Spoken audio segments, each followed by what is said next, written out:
HX24 news ગુજરાતીમાં આપનું હાર્દિક સ્વાગત છે। માર્ગ અને મકાન વિભાગ જામનગર દ્વારા લાલપુરથી 3 પાટિયા સુધીના 30 કિલોમીટરના સ્ટેટ હાઈવેનું રિસરફેસિંગ કામ પૂરજોશમાં શરૂ। વરસાદ બંધ થતાં જ માર્ગ અને મકાન વિભાગ દ્વારા જિલ્લાના તમામ મહત્વપૂર્ણ માર્ગોનું સમારકામ તાત્કાલિક ધોરણે શરૂ કરાયું છે। કાર્યપાલક ઇજનેર શ્રી વિજય ગૌસ્વામી, જામનગર, તારીખ 11 નવેમ્બર।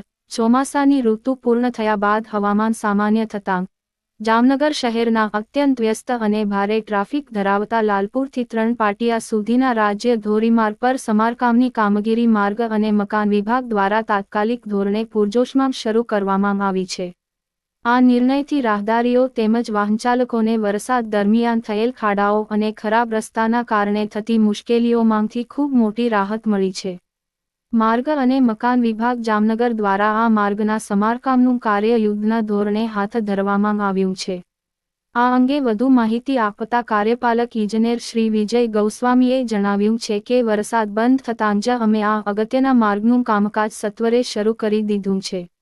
આ માર્ગ જામનગર અને દેવભૂમિ દ્વારકા જિલ્લાના ટ્રાફિક માટે મહત્વપૂર્ણ છે અને ટૂંકા ગાળામાં આ માર્ગને સંપૂર્ણપણે સુધારીને વાહન વ્યવહાર માટે સરળ અને સલામત કરી દેવાશે।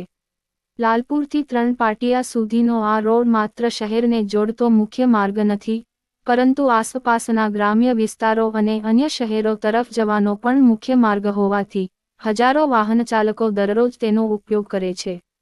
જે ધ્યાનમાં લઈ આ રોડ પરનું કામ ઝડપથી પૂર્ણ થાય તે દિશામાં સતત પ્રયત્નો કરવામાં આવી રહ્યા છે। HX24 ન્યૂઝ ગુજરાતી સાથે બ્યુરો રિપોર્ટ।